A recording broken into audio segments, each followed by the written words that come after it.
Assalamualaikum warahmatullahi wabarakatuh. Salam sejahtera untuk kita semua. Selamat datang di channel YouTube Komisi Perlindungan Anak Indonesia atau biasa disebut KPAI.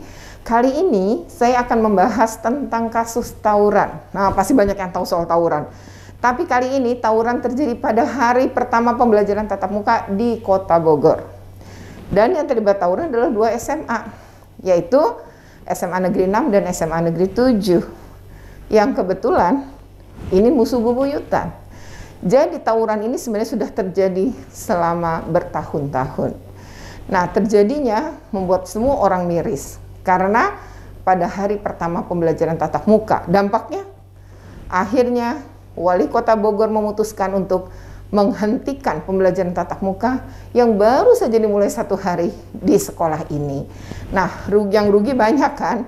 Tapi berdasarkan keterangan Kepala Dinas Cabang 2 Jawa Barat menyatakan bahwa SMA Negeri 6 yang sudah tatap muka.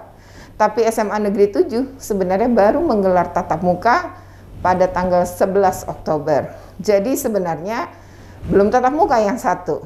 Lalu tawuran terjadi pada pukul 11 malam. Artinya di luar jam belajar, tapi berimbas kepada seluruh anak dari 2 sekolah ini yang sudah semangat pembelajaran tatap muka. Nah, seperti apa kemudian tanggapan KPAI? Kita akan bahas. Yang pertama, miris lah pasti ya. Miris itu adalah bagaimana mungkin pembelajaran tatap muka yang baru digelar 1 hari dinodai oleh tawuran pelajar. Yang kedua, kejadiannya jam 11 malam loh. Lalu bagaimana ini sebagai pengasuhan orang tua? Bagaimana anak-anak ini belum pulang hingga pukul 11 malam? Dan bagaimana kemudian hubungan antara orang tua misalnya dengan lingkungan sekitar kok bisa terjadi di jam atau di pukul 23 waktu Indonesia bagian Barat? Yang ketiga, berdasarkan informasi yang kami terima dan penelusuran dari KPAI, ternyata kasus ini bukan yang pertama. Karena sudah berkali-kali 2 sekolah ini terlibat tawuran. Berarti ada masalah yang harusnya kita cari akar masalahnya. Juga sudah berkali-kali sebenarnya digelar deklarasi untuk anti tawuran, tapi terus terjadi. Kuat dugaan yang ikut deklarasi anak-anak yang baik, anak-anak yang mungkin nggak pernah tawuran. Sementara anak-anak yang tawuran barangkali tidak juga dilibatkan. Ya, Komisi Perlindungan Anak Indonesia merekomendasi beberapa hal, mengingat ini bukan kejadian yang pertama yang melibatkan kedua sekolah. Yang harus dilakukan pertama saya rasa adalah ya melakukan asesmen. Asesmen tidak hanya kepada yang terlibat dalam tawuran, tapi mungkin lingkungan di sekolah situ untuk mendapatkan gambaran seperti apa sebenarnya kondisi terutama anak-anak yang terlibat dalam tawuran untuk dilakukan asesmen psikologi. Ya, apa alasan mereka? Kenapa melakukan tawuran, siapa yang mengajak, dan lain-lain itu perlu digali. Berikutnya lagi adalah jika memang akan dilakukan deklarasi bersama, sebaiknya melibatkan anak-anak ini. Karena kuat dugaan bahwa anak-anak yang terlibat seperti ini tawuran, ya kemungkinan besar memang secara eksistensi diri, namanya remaja ya, butuh pengakuan, itu tidak tersalurkan. Barangkali harus mulai berpikir tentang tadi ya, akar masalahnya. Mungkin selama ini belum pernah digali akar masalahnya secara psikologi. Kalau memang ada persoalan tawuran ini sering terjadi, mungkin ini musuh bebuyutan, berarti ada problem dari awal dan mungkin bertahun yang lalu. Mungkin ini harus ditelusuri dengan melibatkan para alumni agar kita tahu sebenarnya persoalannya seperti apa. Untuk apa mewarisi kekerasan dan budaya tawuran dari tahun ke tahun. Nah, ini penting sekali karena kadang-kadang atau dugaan ada keterlibatan alumni. Berarti akar masalahnya dicari dulu tuh yang itu. Yang kedua adalah soal psikologi. Ini harus melibatkan UPTD, P2T, P2A, Dinas Pemberdayaan Perempuan dan Perlindungan Anak di Kota Bogor untuk bersama-sama sekolah melakukan asesmen kepada seluruh yang terlibat atau terduga terlibat. Lalu harus dipelajari apa arahnya nih anak-anak ini sampai tawuran. Yang berikutnya lagi adalah anak-anak ini harus diberi penyaluran.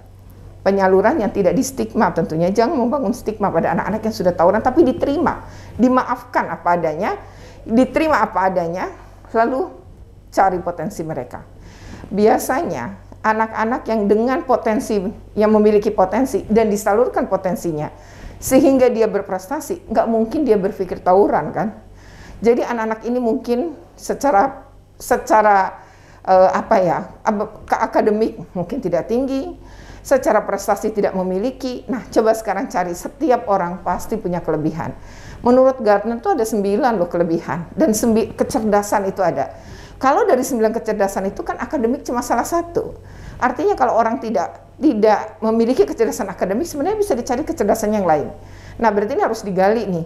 Ya, kalau memang olahraga, gali biar mereka kemudian difasilitasi lomba, kemudian mereka sampai mereka itu memiliki tadi kebanggaan pada dirinya. Nah, misalnya jago nyanyi, jago nari, atau apapun ya, ngelukis mungkin, semua fasilitasi. Mungkin dengan begitu ada penyaluran dan ada pengakuan pada lingkungan. Ini mungkin bisa tadi melupakan atau setidaknya tidak pernah berpikir lagi untuk tawuran. Saya rasa ini mata rantai seperti harus diputus karena pandemi hampir 2 tahun, ya 16 bulan kan. Dan tidak ada pertemuan tatap muka, tapi tawurannya justru terjadi lagi. Padahal sudah tidak bertatap muka selama hampir 16 bulan. Nah, jadi nggak bisa diselesaikan satu sisi hanya dinas pendidikan.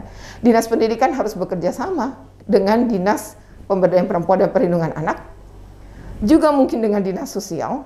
Mari sama-sama bantu anak-anak ini membangun konsep diri. Mungkin dengan hal seperti itu bisa mengurangi tawuran atau menghilangkan budaya tawuran atau menghilangkan dendam yang dibangun secara bertahun-tahun ini. Tidak ada gunanya melakukan itu semua, terus dibangun. Anak-anak ini harus mendapatkan bantuan, rehabilitasi secara psikologi maupun penerimaan lingkungan ketika mereka sudah akan berubah dan sudah tahu apa kesalahannya. Setiap anak bisa salah, tapi harus diberi kesempatan memperbaiki diri. Barangkali ini bisa menjadi salah satu jalan, ya, solusi dibanding hanya sekedar deklarasi anti kekerasan. Demikian video ini, semoga bermanfaat. Terima kasih. Assalamualaikum warahmatullahi wabarakatuh.